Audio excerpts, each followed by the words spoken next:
What's up, YouTube? So, with Don Fron Trading, actually, different channel.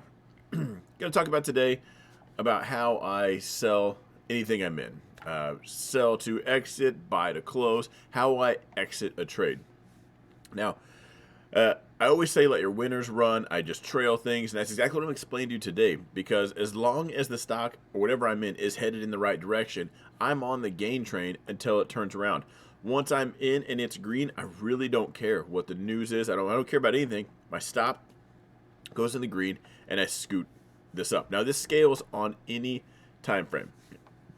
So and I'll give you just the basics. Let's say I'm already green. We're already here. The position's green. We're rocking and rolling, right? If you saw the previous video, I'll enter into a zone. That would have been a type 1 for me. As it pushes up, stop loss here. It's either hit that or I'm going to put my stop in the green. As it trails up, I'm not one candle behind. So this candle would have closed. That's a bright candle. Then there's this one live. So stop loss just got put in the green. All I want to do is just not have a green trade. We've left that zone. Now, like, let's say it does this. We took the type 1, type 2. It's bouncing out. Could have trailed right here. That would have been tight depending on the day, and I would have just got back in. But let's say we're back in here. Let's draw this out just to get the quick visual. Hang on.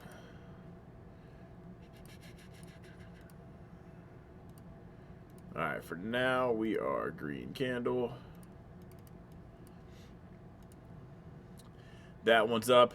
Now, as long as this one's still bouncing around, my stop is here. Once this one closes, I move it up. So once this one's working around, that might get confusing. So here we go. Let's say this one's still putting in work. This one is physically still moving. We're 30 minutes into an hourly. My stop is still down here. I've seen a lot where it will come down and do this. That ends up being just a wick. So that's why I keep it one before. So moving candle, one, stop this one. Now that's my bread and butter because I'm typically trailing. So I take trades on the 4 hour. So that's close to a 4 hour how I would trail things. If I took the trade on a 4 hour, I'm trailing it on the hourly. If I took it on the hourly, I'm probably on the 15-minute. I always want the bigger picture when I'm taking a trade, and this just needs to match it. So again, the one wiggling, here's the one solid one. My stop is the one before it. So as this bases out, we got, let's say this one closes. We're just like this, and here we are again, red. My stop is now here. Sorry, before that one, it was here. Now that that one's closed, we got the wick. So here's where the seller showed up. Here's the buyer showed up. There's the story. The trend is still intact. Now I'm there. You guys know I like to find the 85-cent mark. That's close to that. This one's still bouncing around. So this one could still come all the way down here. As long as it doesn't break that one, we're good. If it pushes up, now that one closes and we're on another one. If I can, I scoot up a little bit. If that wick is there. If for some reason I feel like I need to tighten things up, then I'll try to do this. When you put it right here, let's say I were to move it right here. This one's still bouncing around. High probability you're going to tag out. Because that trend, it's where the candle actually closes is that story. While the story's being written, it throws off wicks.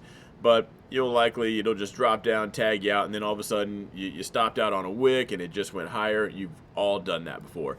There will be, I don't want to say, there's no exact science to that because it's going to be the day, the momentum, the catalyst, the confidence in the market. There's going to be a lot of things that will affect the buyers and sellers, let alone the individual characteristics of that particular ticker you're in. So it is important to match your time frames. Is it spicy? Are you actually trailing it on the 15 minutes? If you're watching it every 5 minutes, you should probably be on that time frame. I'm on the 4 hour or hourly because I like to make a decision in an hour. I like to have time. I'm not babysitting things. So that's where I'm at. Now this goes the same if I were to invert this, and these were red candles. It's all the same. It's what I'm doing right now. I'm currently short the futures contracts on all three, and they just, where are we at? Hang on. There we go. Oh, we're inverted. and it looks like it's breaking down. So we did bump it up right to here. Let's go back to a smaller time frame. Again, my stop loss was here, got moved up, so put it here. We based out, and now we're just continuing. Had that turn around, I would have tagged out. So often when you guys hear me say like, oh, he caught the bottom, he caught the top, I'm playing it right when it does base out, or if I can structure it in a zone, you guys know that. But when I get the continuation, that's how it goes. I got in short up here. We talked about this even in my group today, just this particular day. This won't matter if you're watching it, not right now. But we did go short right here. And as it approached that zone, I do not put my stops inside the zone. That's where the turbulence can hang out. I don't want something like this stopping me out for a continuation. As we hit this weekly zone, we were expecting buyers. It's a zone until not. But so as it gets here, I did go to a smaller time frame, and I have my stop right here. Just above, as we were approaching that, I left it there for a bit. It broke down. Once we got to the other side, I scooped my stop just below that other candle. I gap it right around this. Once that was a strong, like we left it behind, that's fine. Put my stop there. We could have come back and retested. I would have probably just got back in short, but I continued and then just moved it on up, and then looks like now we're breaking out. That's how I let my winners run. And again, as long as the gain train's headed in the right direction, I'm on. When it turns around, hey guys, this is my stop. Let the bag holders ride that for the other candles. That's not me. I like to skip the red candles if I'm long. If I'm short, I like to skip the green candles. I really like the trades when they're in my direction, and that's how I keep it there. So again, scales on any time frame, but you have to understand the smaller the time frame you go, the more noise there is, more likely you are to tag out. There's just collectively, how many people are trading the 5 minute? There's a few. How many people are trading the 4 hour? Well, in the 4 hour time frame, you have everybody on the 1 minute, the 3 minute, the 5 minute, the 15, the 30, the hourly. You have all, the 2 hour, 3 hour. All of those buyers collectively made that one story in the 4 hour. So I get a bulk of the story just at once. That's why I like the higher time frames. The only time I will, what's a good example? The times it'll switch up where I won't do that, and this is something I do preach, is just trade the same stuff over and over again, because characteristically you'll know, like, hey, this thing trends up. You know what? Let's go to a higher time frame. You'll see it. I thought my internet was being weird. All right. Characteristically, you can pretend this is the hourly. You can pretend this is the 5 minutes. We go up, we go down. Here's a wild time. That was pretty crazy. Characteristically, that move is just a tad bit different than the rest. At that point, you get the wild move that's just out of left field. Now, I won't. I'll skip the other candle. I start bumping it one candle up, or I bump it down a time frame, because I want to take advantage. Now, that's when you hear me say I'm getting cute with it. Something. Let's say you're in something long and it just shoots up. There's a reaction. There's a catalyst. There's just a quick, fast move, not the normal grind up. At that point, you've seen those come and go 1,000 times. They push up and they just spike right back down, makes it higher or low, and does continue. But when it does that, you can keep your stop there and just play the game. I've missed many of those by not checking my phone or babysitting. The trend stayed intact. I could have stopped out, got back in, and made even more money. Just didn't. I happened to miss it. But when it does characteristically get a bigger candle than normal, then I'll hop down to a smaller time frame. I'm trying to remember the last time this happened. I just wanted to post it play by play in my mentorship group, but I went from the 4 hour trailing to the hourly to the 15 minute to the 5 minute to the 1 minute. It just kept shooting up. I was like, man, this is gonna fail at any second now, and it just kept going and just kept going. I just kept trailing. I don't ever actually just sell something. I do take that back. I do on one condition. But when I say I exited a stock, when I sold that stock, I'm going to close this position here. It's because I put my stop just nice and tight. And that's it. So there's been plenty of times where I thought this is going to tag out, mentally prepared. I'm going to assume it's going to close the next 5 seconds. And then it just continues. It just surprises you. And again, just keeps going, and you're still on that train. The one time I will actually click the sell button and close it is when we... let's say right here, let's say you're short this position. You're short right here. We're coming into that weekly zone, and we ring that bell, and that's our close. yeah, we could continue. At that point, I like to take off at least a third of the position. I like to lock some of it in. Third, half, you pick whatever you want to do. Because I'm assuming as we approach that zone where I structure my trades, I'm looking for buyers.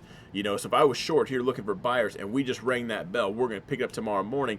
I'm going to avoid any pre-market stuff. And I'm going to go ahead and just buy that back. If it continues, I'm still on kind of the best of both worlds. If it does snap back, it would have to snap back significantly to even affect that trade because of what I just locked in.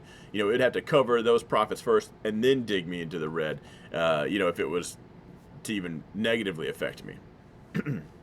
But again, I don't like just closing the whole position because I've seen things continue too much time. If there was an exact science to this, I would make one video for you guys, and that'd be it. You'd be pro traders. So there is a certain level of, I don't know, I don't want to say psychology to this. This will be the hardest part you ever actually get down, the exiting the trade part, because you want to give it wiggle room. You don't want to choke it out, but you want to not go red. You know, at what point do you move it from here's my stop loss part of my original plan to in the green, taking that off the taking that risk off? Like if I bought this right here, we're screaming down, and I bought that knife. It was a bright red candle. The second it's up there, I put my stop in the green. Now, I'm not mentally devastated. When that stops out, that is my alert to check it out because it just entered that zone again.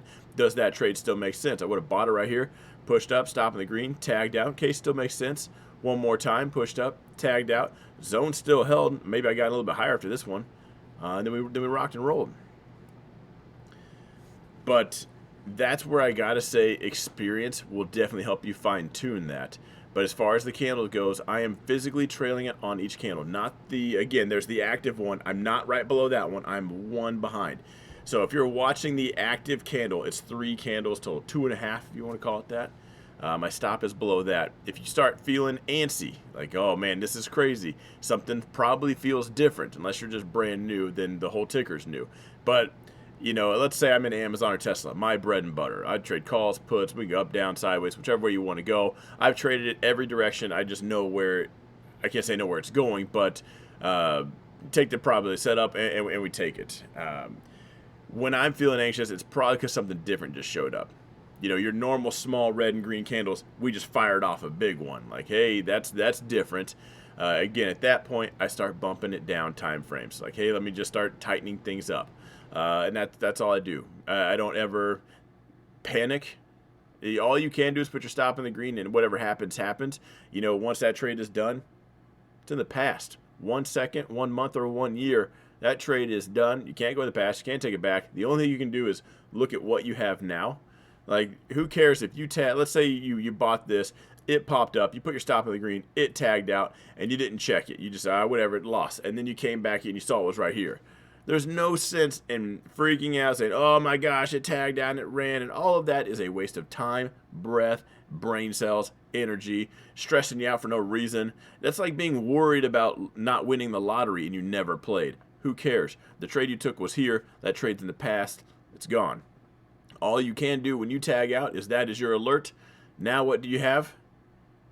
Should I take this trade or not? Personally, you know, if I do tag out twice, let's find a different example where it broke. Let's say right here. Kind of a mixed example. Bright red. Let's say I buy it. It tags out. Because me personally, I don't mind buying the bright red candles. It comes into these zones. I've been doing this for a while. I'm pretty good at picking out where the demand is at. You know, this one would have got you because it just came screaming down and came right back up. My stop would have been right here. You know, so that tagged out. Cool. Ends up being a wick. I get back in. Now, most times, if that happens, I put my stop below the wick that just got put up there. Not that exaggerated. Most times, something like this. Like, okay, that stopped me out. So now, let's say my stop was here. It ends up being a wick. I get back in. My new stop is below it. And you hear me say, I will take 2 losses, and that's it. I get in, stop out, okay. Ends up being a wick. The zone still held. The trade still makes sense. I get back in. New trade. I didn't actually get back in. I took a loss. I'm taking a zone play on a new trade.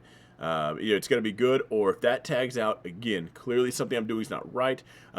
Maybe I'm just not in the groove that day. Something's going on with that particular ticker. Volatility might be just a little bit higher. Something I'm doing is not working out. 2 losses is all I take on that. At that point, I move on to something different. So I'll wrap it up here. I'm curious down in the comments down below. I don't care when you watch this if it's 3 years from now when I recorded this. Let me know, what are your exit strategies? How do you exit? Are you one of those guys that just takes money off? I know I say that condescendingly, but that bugs me when a trade's going good. So they're being a trade and they're up.